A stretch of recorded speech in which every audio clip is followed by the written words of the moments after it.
Bonjour à tous, bonjour à toutes. Merci d'être présents pour cette troisième journée du sommet On n'est pas que des parents. Bonjour Tiffaine. Bonjour Lucille, bonjour à tous. J'ai le plaisir de vous accueillir depuis lundi. Donc lundi et mardi, nous avions des journées dédiées aux parents. Tous les replays, si vous êtes parents, sont disponibles sur YouTube. Et aujourd'hui, journée un petit peu spéciale puisque c'est une grande première après 3 années de sommet. Une journée entreprise avec beaucoup d'experts, dont Tiffaine fait partie, qui nous parlent de la parentalité, de comment je la mets en œuvre, de notion de co-responsabilité, de soft skills, de compétences et maintenant d'impact. L'idée, c'est vraiment de vous accompagner dans la mise en place de ces politiques parentales au sein de votre entreprise. C'est un enjeu sociétal, c'est un enjeu de performance, c'est un enjeu pour retenir des talents. Il y a plein d'enjeux, mais du coup, c'est intéressant de pouvoir calculer l'impact de ces politiques, outre pour comprendre dans quelle mesure on agit, mais aussi, comme on l'a évoqué précédemment, pour pouvoir le vendre au CODIR, parce que un projet, une politique parentale, ça a un coût. Et du coup, l'intérêt, c'est d'avoir une mesure précise des données pour parler aux esprits les plus cartésiens de votre CODIR.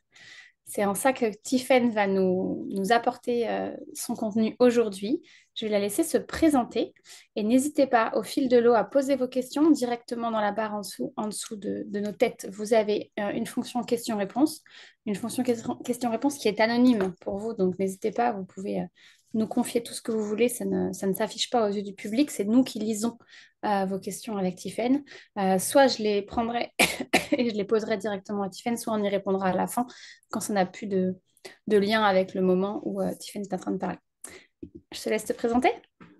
Merci Lucille, bonjour à tous. Je suis très heureuse d'être avec vous aujourd'hui. Donc moi, je suis Tiffaine Mayol, je suis consultante en politique familiale dans les entreprises. Ça fait presque 10 ans que je travaille sur ces sujets-là. Je suis aussi maman de 3 enfants, donc je fais l'expérience au quotidien de l'enjeu de la conciliation des vies. J'ai une formation aussi de praticien PNL, programmation neurolinguistique. Je suis Family Leader, mouvement dont on aura peut-être l'occasion de parler, et aussi auteur du livre La parentalité en entreprise, expliqué à mon boss. Voilà, j'essaie de résumer un petit peu. Un joli palmarès déjà, c'est super. Donc aujourd'hui, on va, comme on l'a déjà dit, évoquer l'impact de ces politiques parentales.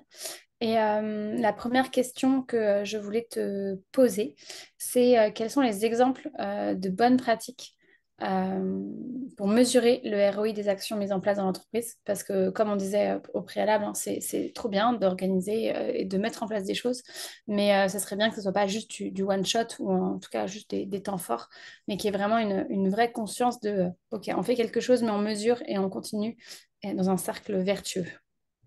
Oui, c'est ça, il suffit, enfin, c'est déjà bien de faire, mais c'est encore mieux de justement mesurer pour voir exactement où est-ce que, enfin, sur quelle mesure il y a de l'impact.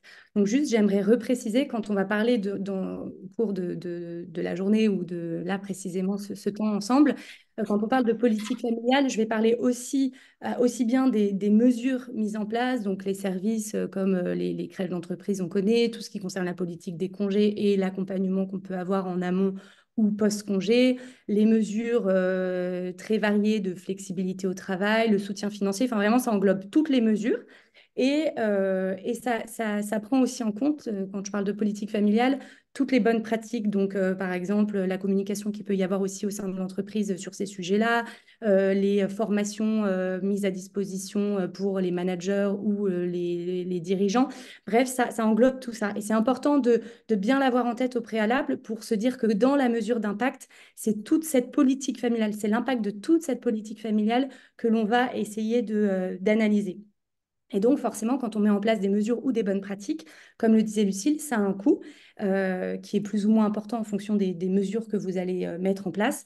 Et ça a aussi, et surtout, c'est là-dessus qu'on voudrait se concentrer, des bénéfices qui sont très importants parfois et à plusieurs égards, à la fois des bénéfices sur, donc un impact sur les collaborateurs de votre entreprise, qu'ils soient parents ou non, mais aussi par ricochet les familles de vos collaborateurs. Et puis, bien évidemment, un impact pour votre entreprise. Et on va le voir aussi de quelle manière. Et donc, du coup, quand on cherche à mesurer l'impact, il faut bien avoir euh, en tête ce double objectif de la politique familiale qui est à la fois On souhaite répondre bien évidemment aux besoins des collaborateurs. Donc, de quoi ils ont besoin? Ils ont besoin de temps, ils ont besoin de services, d'aide au quotidien, de soutien psychologique. Enfin, vous l'avez vu tout au long de la journée. Donc, comment la politique familiale va permettre de répondre à ces besoins des collaborateurs et que ce ne soit pas juste du social washing, mais vraiment ressenti par les collaborateurs. Et puis, dans un deuxième temps, comment vraiment elle répond aux enjeux de l'entreprise. Et là, je pourrais justement évoquer quatre moteurs majeurs, parce que ça peut être à travers ces quatre moteurs majeurs que vous pouvez analyser l'impact de votre politique familiale sur votre entreprise. Donc, c'est une étude qui est sortie très récemment du Boson Project, qui évoque que voilà, la parentalité est une révolution à l'œuvre et qu'elle impacte sur quatre facteurs majeurs, enfin quatre moteurs majeurs. Le premier, c'est comme le disait Lucille, c'est attirer et fidéliser les talents. Donc aujourd'hui, 86% des dirigeants affirme qu'il est très difficile de recruter. Et donc, on va voir mesurer l'impact, c'est comment concrètement ma politique familiale va me permettre, grâce au fait que je permets de vivre une parentalité harmonieuse, comment ça va être un atout pour mes recrutements et une vraie différence. Donc, la mesure d'impact peut permettre de voir comment justement ça permet ce premier moteur. Le deuxième, c'est tout ce qui concerne l'égalité femmes-hommes, promouvoir l'égalité femmes-hommes. Je sais qu'il y avait un temps avec Mathilde qui a évoqué ça et aussi. Donc c'est vrai que la naissance d'un enfant amplifie beaucoup les inégalités salariales, puisque l'écart de salaire est à peu près de 7% entre un homme et une femme, et il est de 23% entre une mère et un père. C'est une étude de l'INSEE en 2018 qui est sortie. Et donc, l'idée, c'est de voir comment une politique parentale bien ficelée va avoir un impact sur l'équilibre des deux parents, à la fois parce qu'elle va permettre à la femme d'avoir ses enfants et en même temps d'évoluer dans l'entreprise et d'avoir des responsabilités, et puis aussi aux hommes, bien sûr, d'être impliqués au sein de leur foyer. Et donc, quand on va calculer l'impact de la politique familiale, on va pouvoir aussi voir comment la politique familiale joue sur ces facteurs d'égalité professionnelle. Donc ça, c'est le deuxième moteur. Le troisième moteur, ça va être pour l'entreprise de s'aligner avec sa raison d'être et sa mission. Donc c'est vrai que on le voit, hein, la politique familiale d'une entreprise, elle permet vraiment d'incarner par le modèle social justement la mission qui est affichée de l'entreprise. Donc une société à mission, maintenant il y a le nouveau statut qui existe qui reconnaît la qualité que les sociétés ont à répondre voilà, à respecter certains engagements sociaux et environnementaux. Et donc la politique familiale, elle permet aussi d'œuvrer sur ces enjeux-là. Et d'ailleurs, on parle parfois de recherche d'une symétrie des attentions, c'est-à-dire pour l'entreprise que finalement la qualité de la relation que l'entreprise va avoir avec ses clients est symétrique à la qualité que l'entreprise a avec ses propres collaborateurs. Et finalement, du coup, si on œuvre à répondre aux besoins des collaborateurs, ben c'est ça qui va être en jeu. Et donc voilà, donc, pardon? C'est un peu ce que j'évoquais, ce qui s'est passé avec Mustela. Mustela qui a à cœur d'accompagner les parents dans sa raison d'être, mais qui, en interne, jusqu'à l'année dernière, n'avait pas une volonté forte, en tout cas affichée, de mettre en place une politique familiale ou une politique parentale. Et du coup, ça a été une demande des collaborateurs qu'il y ait une symétrie, parce qu'en fait, ils se trouvaient un petit peu... Du coup, c'est en action maintenant, donc c'est bien. Et- Exactement. Et c'est vraiment un moteur d'action qui est important, justement, de s'aligner à ses valeurs, à sa vision, à sa mission. Et c'est ça qui pousse les entreprises. Donc, encore une fois, la mesure d'impact, elle va permettre de voir si, justement, on œuvre à ça, si la politique familiale permet ça. Et puis ensuite, dernier moteur, mais qui pour moi est l'un des plus importants, c'est tout ce qui concerne la performance durable, puisqu'en fait, c'est assez transversal, la performance, ça englobe tous les autres facteurs. Et donc, finalement, comment la politique familiale va permettre une performance durable, c'est-à-dire à la fois donner la capacité à l'organisation d'atteindre ses objectifs financiers notamment, mais en ayant un impact positif sur l'environnement et plus globalement sur les collaborateurs. Et des études le montrent, hein, une étude 2019 montre que globalement, un salarié heureux est 2 fois moins malade, 6 fois moins absent, 9 fois plus fidèle, 31% plus productif, 55% plus créatif. Et donc ça, c'est des études qui sont globales. Et l'idée justement de la mesure d'impact pour votre entreprise, c'est de voir quelles sont chez vous les tendances. Et est-ce que ces chiffres, vous les retrouvez au sein de votre entreprise grâce justement, entre autres, à votre politique familiale? Voilà un petit peu les bonnes pratiques d'avoir ces éléments en tête pour savoir, parce que ça, après, on va parler un peu des étapes, c'est pour savoir bah, par où on commence et qu'est-ce qu'on mesure et qu'est-ce qu'on regarde exactement. Voilà, donc de l'avoir en tête, ça permet de cadrer un peu son analyse. On a une question, je vais te laisser répondre. Est-ce qu'il y a une différence entre la politique parentale et la politique familiale? Ah oui, c'est une bonne question et merci de le soulever. En fait, c'est vrai que on veut dire la même chose. Moi, j'utilise plutôt le terme de politique familiale parce que je trouve que ça englobe à la fois tout ce qui concerne les parents, à la fois ceux qui, mais plus globalement, en fait, voilà, on vient tous d'une famille. On a, si on n'est pas parents, on a peut-être des parents qui sont auprès de qui on doit être. Et donc, ça englobe vraiment euh, selon moi, hein, de manière plus globale, tout ce qui concerne la famille, les parents, la conciliation des vies. Mais c'est la même chose quand on parle de politique parentalité ou politique familiale. Derrière, il y a la même chose. On veut dire la même chose. Voilà. Euh, Ensuite, tu disais on va parler de toutes les étapes par lesquelles on va passer. Alors oui, du coup, finalement, c'est assez rare hein, encore aujourd'hui de mesurer l'impact de la politique familiale. Déjà, les entreprises en sont, euh, on conscientise le besoin d'agir, on commence à mettre en place les premières actions. Alors, il y a des entreprises qui sont plus avancées que d'autres. Peu importe, moi, je pense que même si on en est aux prémices de la politique familiale, c'est important tout de suite d'avoir cette sensibilité à la mesure d'impact.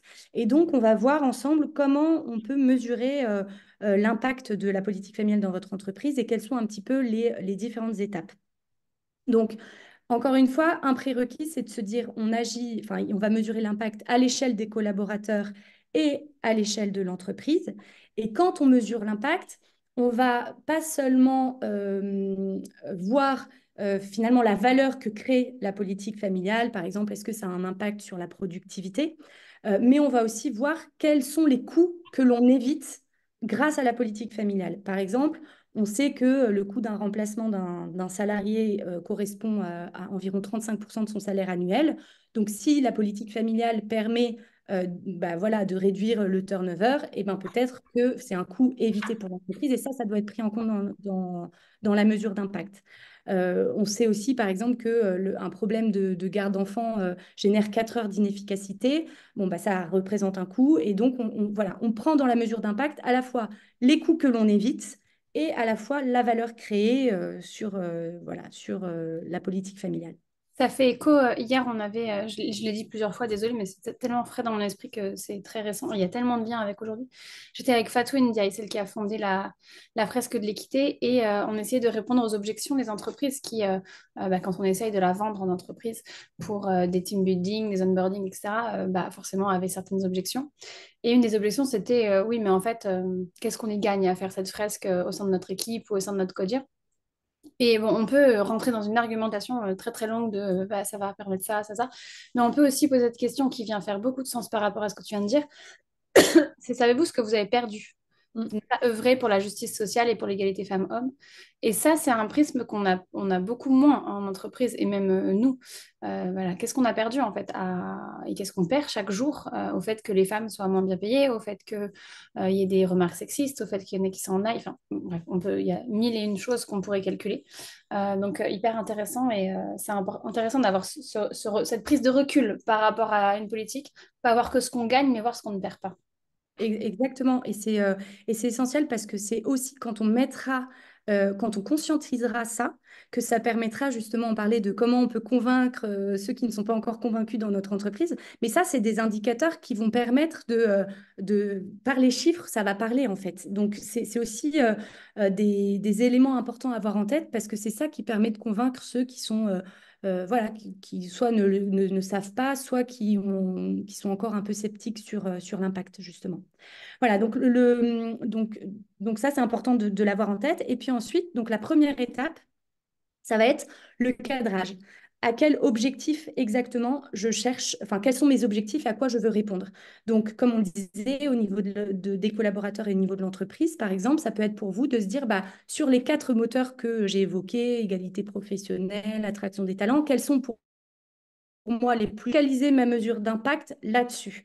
Et ça va me permettre de choisir justement ensuite des indicateurs qui sont plus liés à ce sujet parce que pour mon entreprise, à ce moment-là, c'est ce qui compte le plus pour nous. Donc ça dépend vraiment des entreprises, du secteur d'activité, de vos enjeux actuels.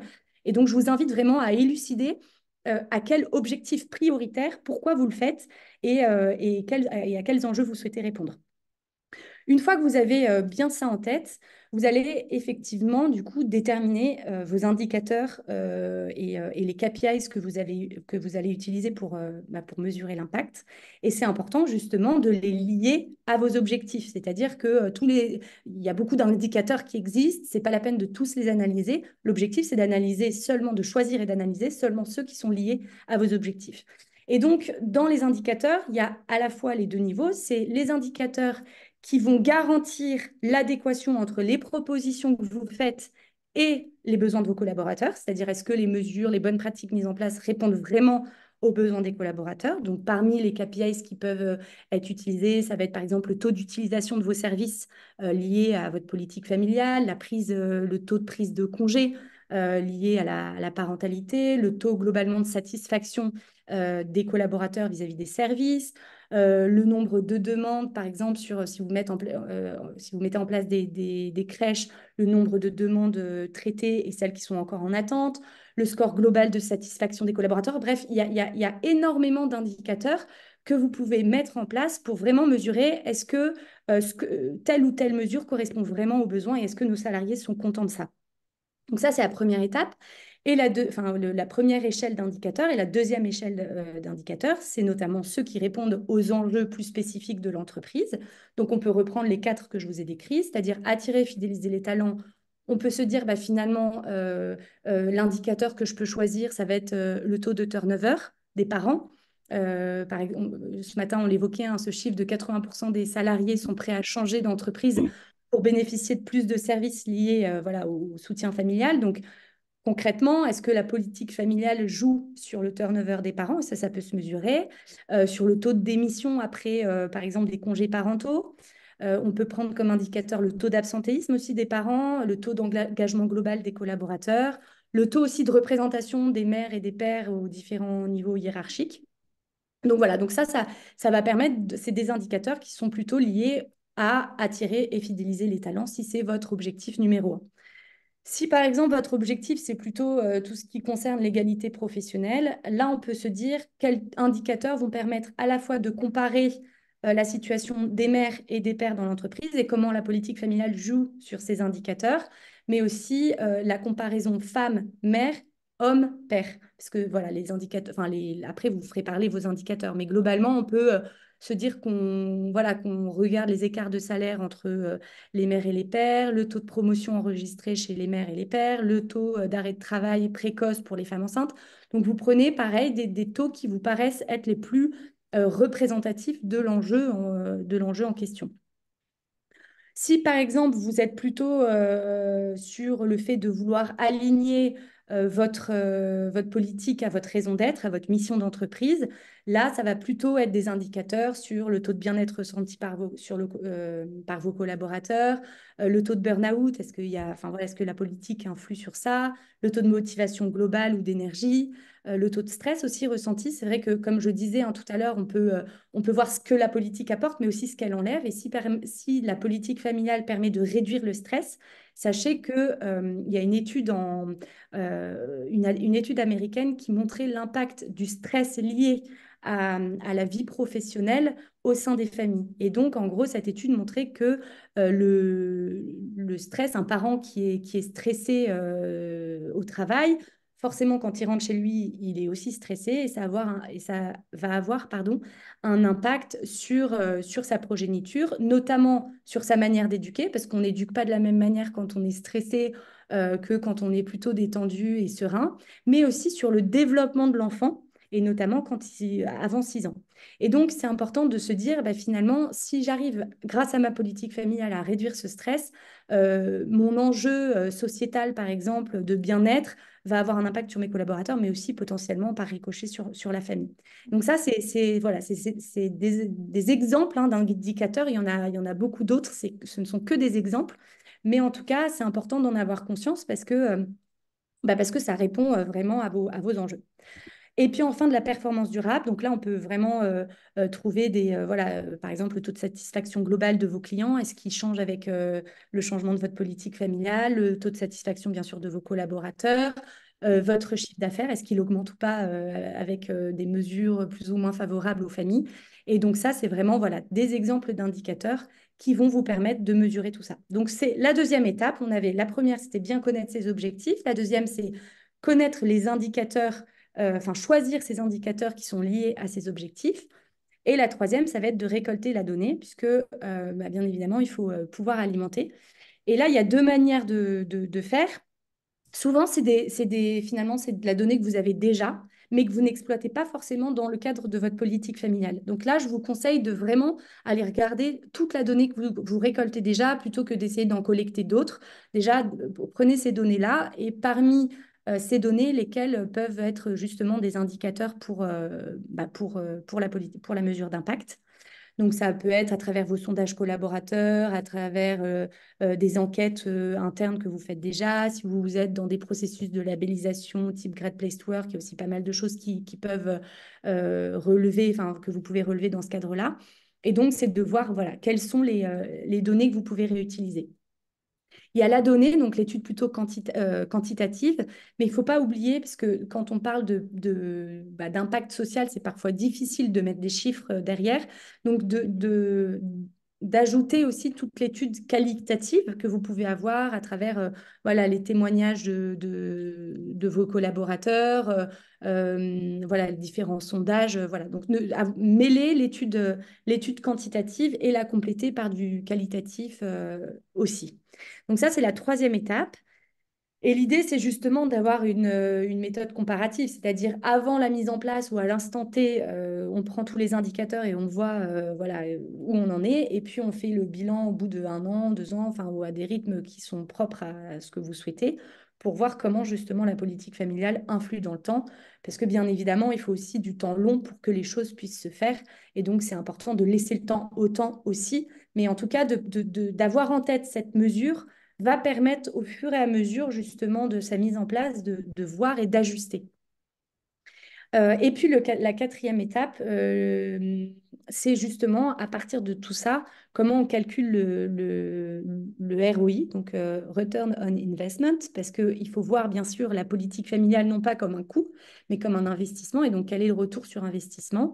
Euh, donc Lucille, tu évoquais aussi ce matin l'étude suisse d'un groupement d'entreprises qui évoquait qu'il y avait globalement un retour de 8% sur les actions. Donc, pour 100 euros investis, on récolte entre guillemets 108 euros. Et donc, l'objectif, c'est voilà, de se dire, bah, pour vous, est-ce que c'est aussi 8%? Est-ce que c'est un peu plus? Est-ce que c'est un peu moins? Et donc, globalement, comment on peut faire ça? Euh, bah, une première étape qui est de lister tous les coûts.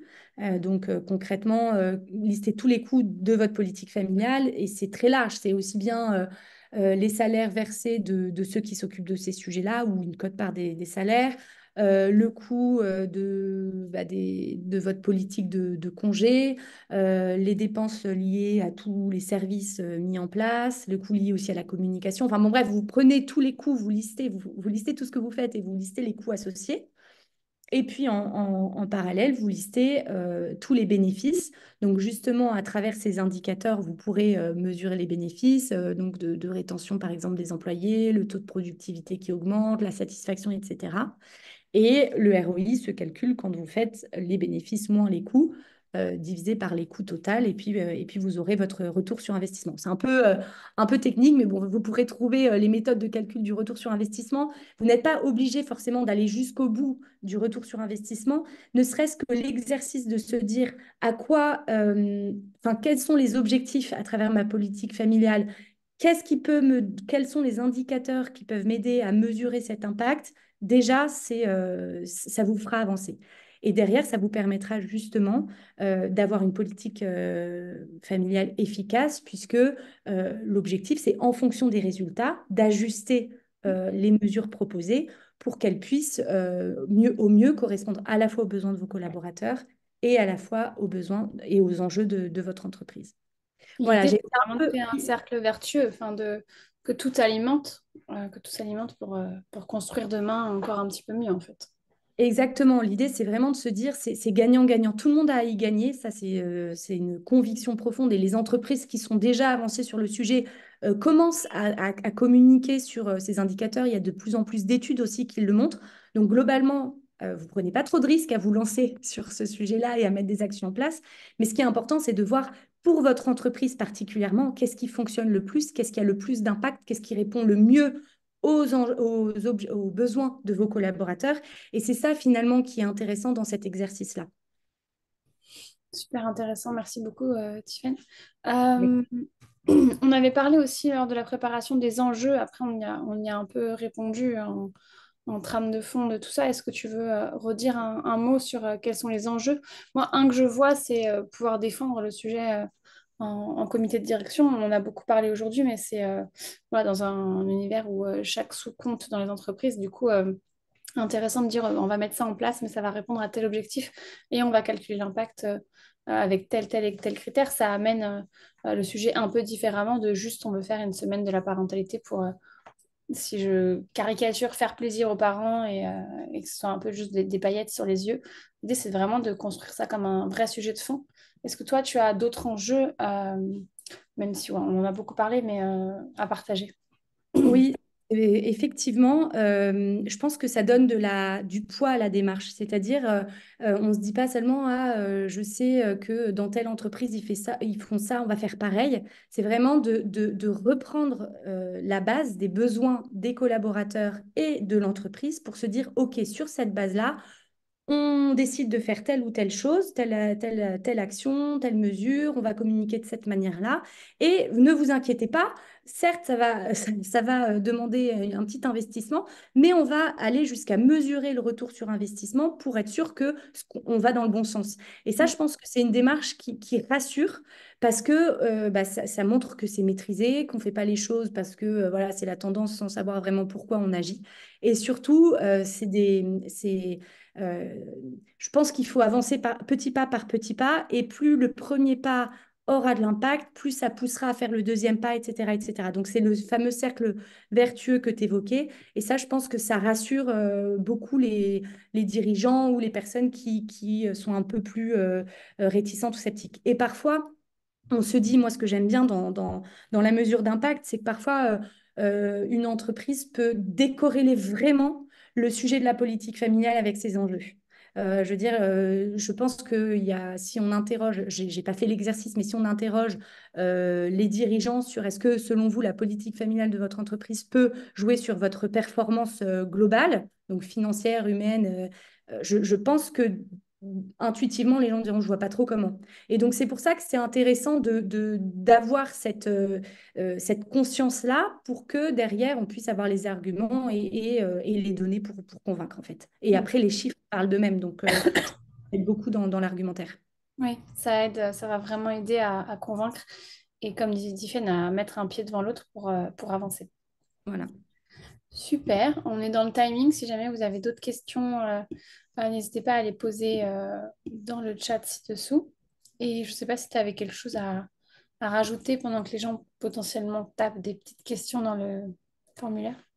Bah, peut-être que enfin, l'idée, c'était de... Parfois, on peut se dire, voilà, moi, je vais jamais y arriver toute seule ou j'ai pas le temps. Ou voilà. Sachez que aujourd'hui, il y a beaucoup d'initiatives. En fait, vous n'êtes pas seul. Vous avez, voilà, Lucille le montre à travers ce sommet, mais il y a énormément d'acteurs. Voilà, on est tout un collectif d'acteurs qui peuvent aider, accompagner. Il y a aussi des initiatives qui se sont lancées. Je parlais de Bifamily, des initiatives qui visent à la fois engager, sensibiliser, mais aussi accompagner l'entreprise dans toutes ces étapes de mise en place et de la politique familiale.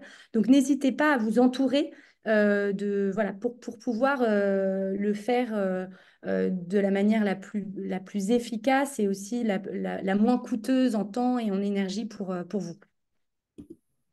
Super, bah, merci beaucoup Tiffaine. Il n'y a pas de questions, mais en même temps c'était très limpide, donc forcément. Euh, Excusez-moi. Donc si vous avez des questions, vous retrouvez Tiffaine Mayel de toute façon sur LinkedIn. Je vous mettrai tous les liens dans les mails que vous recevrez avec les replays. Merci beaucoup pour ton temps, Tiffaine. À très bientôt et on se retrouve Merci. dans quelques minutes pour parler des épreuves parentales. Très bon après-midi à tous. Au revoir. Merci. Bonne journée.